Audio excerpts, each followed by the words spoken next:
ഇദ്ദേഹം തന്നെയാണ് കേരളത്തിലെ CM ചീഫ് മിനിസ്റ്റർ മുഖ്യമന്ത്രിയാകാൻ യോഗ്യൻ അർഹനെന്നുള്ള കാര്യത്തിൽ ജനങ്ങൾക്ക് യാതൊരു തർക്കവും സംശയമില്ലാത്ത കാര്യമാണ്. അതുകൊണ്ടാണല്ലോ ജനങ്ങൾ തെരുവോരങ്ങളിൽ ഇറങ്ങി പ്രകടനം നടത്തുന്നത്. അതാരും കാശ് കൊടുത്ത് നിർത്തിയിരിക്കുന്നതോ അല്ലെങ്കിൽ നിർബന്ധിച്ച് ചെയ്യിക്കുന്നതോ ഒന്നും അല്ല.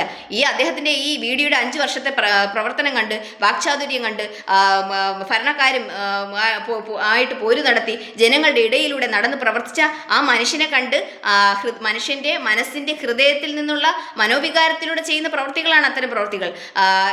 അദ്ദേഹം ഈ പാർട്ടി താഴെത്തട്ടിൽ നിന്ന് വളർത്തിക്കൊണ്ടുവന്ന മനുഷ്യനാണ്. താഴെത്തട്ടിൽ പരാജയപ്പെട്ട് വീണുപോയ പാർട്ടിയാണ് UDF കോൺഗ്രസ് എന്ന് പറയുന്നത്. അപ്പോൾ അതിനെ ഉയർത്തിക്കൊണ്ടുവന്ന് വിജയിപ്പിച്ചു. അപ്പം വിയർത്തവനാണ് വിശറി കൊടുക്കേണ്ടത്, അല്ലാതെ കളി ഗ്യാലറിയിലിരുന്ന് കണ്ട ആളുകൾക്കല്ല. ഈ ആസിയും കേസിയും ഒക്കെ ഇത്രയും നാൾ എവിടെ പോയിരുന്നു? നമ്മളാരും കണ്ടില്ലല്ലോ ഇങ്ങനെയുള്ള ആളുകളെയൊക്കെ. അപ്പോൾ പരാജയപ്പെടുമെന്ന് കരുതി ശരിക്കും ആ സ്ഥാനത്തേക്ക് വരാൻ മടിച്ചു നിന്നവരാണ്. അദ്ദേഹം ജനങ്ങളുടെയും ഭരണക്കാരുടെയും ഇടയിലൂടെ നടന്ന് നീങ്ങിയ മനുഷ്യനാണ്. അദ്ദേഹത്തിന് തന്നെയാണ് ആ മുഖ്യമന്ത്രി സ്ഥാനം കിട്ടേണ്ടത്. ജനങ്ങൾ അത് തന്നെയാണ് ആഗ്രഹിക്കുന്നത്. ജനങ്ങൾ VD സതീഷിനെ കണ്ട് തന്നെയാണ് വോട്ട് ചെയ്തത്. അദ്ദേഹം മുഖ്യമന്ത്രിയാകുമെന്ന് ആഗ്രഹിച്ച് പ്രതീക്ഷിച്ച് തന്നെയാണ് വോട്ട് ചെയ്തത്. ഇനി മറ്റൊരു കാര്യം പറഞ്ഞോട്ടെ, ഈ പറയുന്ന KCO RCO, ഈ വേണുഗോപാൽ എന്ന് പറയുന്ന KCയും ചെന്നിത്തല എന്ന് പറയുന്ന RCO ഒക്കെ, അവരൊക്കെ ഇത്രയും നാൾ നമ്മൾ കണ്ടില്ല. അപ്പോൾ ഈ KCO ഒക്കെ എന്തോ സെക്രട്ടറിയോ പ്രസിഡന്റോ അവരൊക്കെ ആരോ ആയിക്കോട്ടെ, ഒരു പൊസിഷനിലിരിക്കാൻ ആരെ കൊണ്ടും പറ്റും. പക്ഷേ മുന്നിൽ നടന്ന് ജനങ്ങളുടെ ഇടയിലൂടെ, ഭരണാക്കളുടെ ഇടയിലൂടെ വാഗ്വാദങ്ങളും പോരുകളും ഒക്കെ നടത്തി പ്രവർത്തിച്ച് മുമ്പോട്ട് പോകാനാണ് പാട്. അങ്ങനെയുള്ള അത് നമ്മൾ കണ്ടുകൊണ്ടിരിക്കുന്നത്. ഇതിൻ്റെ പിന്നിൽ ആരൊക്കെയോ പ്രവർത്തകർ കാണാം. കോൺഗ്രസിൻ്റെ പിന്നിൽ PD സതീശനെ മാത്രമല്ല മറ്റുള്ളവർ കാണാം. പക്ഷേ ജനങ്ങൾ കണ്ടതും ജനങ്ങൾ പ്രവർത്തിച്ച് കണ്ടതും ജനങ്ങളുടെ ഇടയിലൂടെ നടന്നതും അദ്ദേഹമാണ്. അപ്പോൾ അദ്ദേഹം തന്നെയാണ് അതിന് അർഹനും യോഗ്യനും. ഈ കേസിയൊക്കെ ശരിക്കും പറഞ്ഞാൽ തെരഞ്ഞെടുപ്പിൽ മത്സരിച്ചിട്ടില്ല. അപ്പോൾ അദ്ദേഹത്തെയൊക്കെ ഇതിലോട്ട് നിർദ്ദേശിക്കാൻ പോലും ഒരു യോഗ്യതയും ഇല്ല. അദ്ദേഹം MP കൊണ്ടല്ലേ. അപ്പോൾ ആ സ്ഥാനത്തിരുന്നാൽ പോരെ. ഈ മത്സരിക്കാതെ ഇനി ഒരു ഉപതെരഞ്ഞെടുപ്പ് നടത്തി ഉള്ള സീറ്റൂടെ കളയേണ്ട കാര്യമുണ്ടോ? ഇനി മറ്റൊരു കാര്യം പറഞ്ഞോട്ടെ, ഈ ഉമ്മൻചാണ്ടി മരിച്ച് മൺമറഞ്ഞു പോയ മനുഷ്യരാണ് എന്ന് കരുതി നമുക്കിപ്പം ആരെയും പുണ്യാളനാക്കാനോ ഒന്നും പറ്റില്ല. ആരായാലും പറഞ്ഞത് പറഞ്ഞേ പറ്റൂ. ഉമ്മൻചാണ്ടി എന്ന് പറയുന്ന ഒരു മനുഷ്യൻ അങ്ങനെ പ്രത്യേകിച്ച് ജനങ്ങൾക്ക് വേണ്ടി എന്തെങ്കിലും ചെയ്തോ എന്ന് ചോദിച്ചു കഴിഞ്ഞാൽ അങ്ങനെ ഭയങ്കര സംഭവങ്ങളൊന്നും ചെയ്തതായിട്ട് എനിക്കൊന്നും തോന്നുന്നില്ല. അദ്ദേഹം മുഖ്യമന്ത്രിയായിട്ടിരുന്നു, ഓക്കെ, ശരിയാണ്. പക്ഷേ ഞങ്ങൾ ഈ കോൺഗ്രസ്സിലോട്ട് വന്നത് ഒരു ഉമ്മൻചാണ്ടിയോ ആരെയും കണ്ടിട്ടൊന്നുമല്ല. ഞങ്ങളിപ്പോൾ കോൺഗ്രസ് പാർട്ടി നിൽക്കുന്നത്, ജനങ്ങൾ നിൽക്കുന്നത് ഗാന്ധിജി നയിച്ച പാർട്ടി, സ്വാതന്ത്ര്യം നേടിത്തന്ന പാർട്ടി, ശാന്തിയും സമാധാനവും സത്യത്തിനും ന്യായത്തിനും വേണ്ടി പ്രവർത്തിക്കുന്ന പാർട്ടി.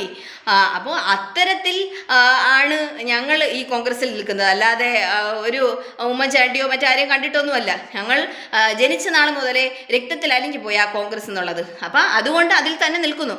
പക്ഷേ ഇപ്പം ഈ കാണിക്കുന്നുണ്ടല്ലേ, വളരെ വൃത്തികെട്ട പ്രവൃത്തിയാണ്. കാരണം 100 സീറ്റിലധികം നേടി ജനങ്ങൾ ലക്ഷക്കണക്കിന് ആളുകൾ വിജയിപ്പിച്ച് സീറ്റ് വാങ്ങിത്തന്നു. അപ്പോൾ ആ കസേരയ്ക്ക് വേണ്ടി ബഹളം. ശരിക്കും വിയർത്ത മനുഷ്യനല്ലേ ആ കസേര കൊടുക്കാനുള്ളതിരിക്കാൻ, അല്ലാതെ ഗ്യാലറിയിൽ നിന്ന അല്ലെങ്കിൽ മത്സരത്തിൽ പോലും പങ്കെടുക്കാത്ത അങ്ങനെ ഒരാൾക്ക് വേണ്ടിയിട്ടാണോ സീറ്റ് വെച്ച് നീട്ടേണ്ടത്? അത് ആരും ആയിക്കോട്ടെ, ഒരു പൊസിഷനിൽ ആർക്ക് വേണമെങ്കിലും ആരെ വേണമെങ്കിലും പിടിച്ചിരുത്തിക്കൂടെ? അദ്ദേഹത്തിനൊരു പൊസിഷനുണ്ട്, ആ പൊസിഷനിൽ ഇരുന്നാൽ പോരെ. ഇപ്പോൾ എന്ത് പൊസിഷനോ എങ്ങനെയോ ആയിക്കോട്ടെ, നിങ്ങൾ ഹൈക്കമാൻഡ് എന്ന് പറയുന്ന ഈ ഹൈക്കമാൻഡ് എങ്ങനെ ഉണ്ടായി? ജനങ്ങൾ ഈ പറയുന്ന ആ ലക്ഷക്കണക്കിന് ആളുകൾ വോട്ട് ചെയ്തില്ലെങ്കിൽ ഇങ്ങനൊരു ഹൈക്കമാൻഡ് അവിടെ വരുമോ? ജയിപ്പിച്ചത് കൊണ്ടല്ലേ ഇങ്ങനെ ഒരു ഹൈക്കമാൻഡ് വന്നത്. അപ്പോൾ അവിടെ ഹൈക്കമാൻഡ് എന്ന് പറയുന്നത് ജനങ്ങൾ തന്നെയാണ്, അല്ലാതെ വേറൊരു കമാൻഡും ഇല്ല. ജനാധിപത്യം എന്ന് പറയുന്നത് ജനങ്ങളാണ് തിരഞ്ഞെടുക്കുന്നത്. അപ്പോൾ ജനങ്ങൾ തിരഞ്ഞെടുക്കുന്ന, ജനങ്ങളുടെ ഹൃദയത്തിൽ പതിഞ്ഞ മനുഷ്യനാണ് ഈ VD എന്ന് പറയുന്ന ഇദ്ദേഹം തന്നെയാണ് ആ മുഖ്യമന്ത്രി സീറ്റിന് അർഹൻ. അപ്പോൾ ഈ പറയുന്ന ഉമ്മൻചാണ്ടി, ഞാൻ പറഞ്ഞു വന്നത്, ഇദ്ദേഹം മരിച്ച് മൺമറഞ്ഞു പോകുന്നു പറഞ്ഞാൽ ഞങ്ങൾക്ക് പുണ്യാളെന്ന് പറയാൻ പറ്റില്ല. അദ്ദേഹം ഇരുന്ന സമയത്ത് പാർട്ടി തോറ്റു. അദ്ദേഹം മുഖ്യമന്ത്രിയായിരുന്നപ്പോഴാണ് ആദ്യമായിട്ട് തോക്കുന്നതല്ല, ഇപ്പം ഈ ഒരു കണ്ടിന്യൂസ് ഭരണത്തിൻ്റെ കാര്യമാണ് ഞാൻ പറയുന്നത്. അദ്ദേഹം ഭരിച്ചുകൊണ്ടിരുന്ന സമയത്താണ് തെരഞ്ഞെടുപ്പ് നടത്തിയപ്പോൾ തോറ്റത്. പിന്നെ വന്നത് ചെന്നിത്തലയാണ്. അദ്ദേഹം പ്രതിപക്ഷമായിട്ടിരുന്ന സമയത്തും തോറ്റു. എന്തുകൊണ്ട് തോറ്റു? അപ്പം അവരൊക്കെയാണ് ഭരണം നടത്തുന്നതെന്ന് അറിയാവുന്നത് കൊണ്ടാണ് ജയിക്കാത്തത്. പക്ഷേ ഇദ്ദേഹം VD പ്രതിപക്ഷമായിരുന്നപ്പോഴാണ് ജയിച്ചത്. കാരണം എന്തുകൊണ്ടാണ്? നമ്മൾ പ്രതീക്ഷിച്ചത് VD മുഖ്യമന്ത്രിയായി വരുമെന്ന് തന്നെയാണ് പ്രതീക്ഷിച്ചത്. മറ്റുള്ള ആളുകളും നമ്മളിനിക്ക് എന്തൊക്കെ പറഞ്ഞാലും കോൺഗ്രസ് പാർട്ടിയുടെ ആളുകൾ അവർക്ക് മാത്രമേ വോട്ട് ചെയ്യുള്ളൂ. ചില ആളുകൾ, മറ്റു ചില ആളുകളുണ്ട് ചാഞ്ചാടി നിൽക്കുന്നവർ. അവരൊക്കെ ഒരുപാട് ആളുകൾ ഈ പാർട്ടിയിലോട്ട് ഇപ്പോൾ വന്നതെന്ന് പറയുമ്പം VD സതീശൻ്റെ പ്രവർത്തനം, വാക്ചാതുര്യം, അദ്ദേഹത്തിൻ്റെ കഴിവുകൾ കണ്ടിട്ട് തന്നെയാണ് അദ്ദേഹം മുഖ്യമന്ത്രിയാകും എന്ന് കരുതി തന്നെയാണ് ആളുകൾ വോട്ട് ചെയ്തത്. എന്നിട്ടിപ്പോൾ ഇല്ല, ഈ കച്ചവടക്കാർ നടത്തൂലേ, ഓഫർ പ്രൈസിന് സാധനം വെച്ചിട്ട് സ്റ്റോക്ക് തീർന്നു പോയി, നിങ്ങൾ ഇതുകൊണ്ട് അഡ്ജസ്റ്റ് ചെയ്യൂ എന്ന് പറയുന്നത് പോലെ ആ കച്ചവടതന്ത്രം ജനാധിപത്യത്തിൽ നടക്കത്തില്ല. അപ്പോൾ ഇനി പാർലമെൻറ്റ് ഇലക്ഷൻ തന്നെ നോക്കിയാൽ നമുക്കറിയാം, 2014 മുതൽ മോദി ഭരണമാണ്.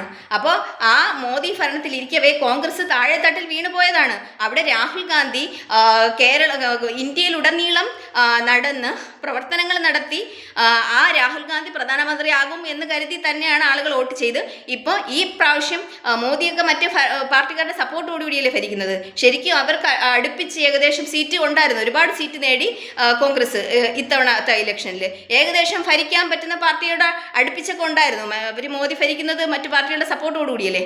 അപ്പോൾ ഒരുപാട് പ്രവർത്തനത്തിലൂടെ കോൺഗ്രസിനെ ഉയർത്തിക്കൊണ്ടുവന്നു. ഇനിയൊരു പക്ഷേ അടുത്ത ഭരണം പിടിക്കാമെന്നുള്ള ഒരു രീതിയിൽ വരെ എത്തിക്കഴിഞ്ഞു. അപ്പോൾ അത് ഈ രാഹുൽ ഗാന്ധി പ്രധാനമന്ത്രിയാകുമെന്ന് കരുതിയിട്ട് ആളുകൾ വോട്ട് നൽകിയതാണ് ആ പ്രവർത്തനം കണ്ട്. അപ്പോൾ അവിടെ അതുപോലെ തന്നെ ഈ കേരളത്തിൽ VD സതീഷിൻ്റെ പ്രവർത്തനം കണ്ട് അദ്ദേഹം മുഖ്യമന്ത്രിയാകും എന്ന് കരുതിയാണ് ആളുകൾ വോട്ട് ചെയ്തത്.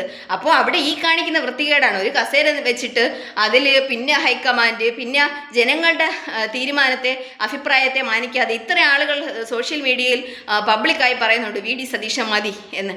എന്നിട്ട് അതിന് യാതൊരു ജനങ്ങളുടെ അഭിപ്രായത്തിന് ഈ പ്രകടനങ്ങൾ നടത്തുന്ന തെരുവോരങ്ങളിൽ കിടന്ന് രാവകളില്ലാതെ. അപ്പം ആ പ്രകടനങ്ങൾക്ക് അല്ലെങ്കിൽ ജനങ്ങളുടെ അഭിപ്രായത്തെ മാനിക്കാതെ VD സതീശനെ കണ്ടതുകൊണ്ട് തന്നെയല്ലേ ജനങ്ങൾ വോട്ട് ചെയ്ത് വിജയിപ്പിച്ച അദ്ദേഹം തന്നെയാണ് ആ സ്ഥാനത്ത് വരാനാകാൻ, മറ്റാരുമല്ല ആ സ്ഥാനത്ത് വരാനാകാൻ.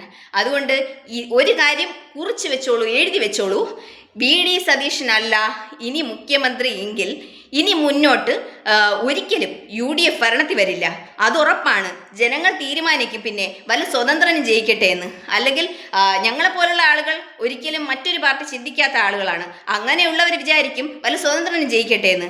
മറ്റു ചിലർ മറ്റു പാർട്ടിയിലേക്ക് മാറിപ്പോവും. പക്ഷേ ഇനി UDF ഭരണത്തിൽ വരില്ല എന്നുള്ളതാണ് വാസ്തവം.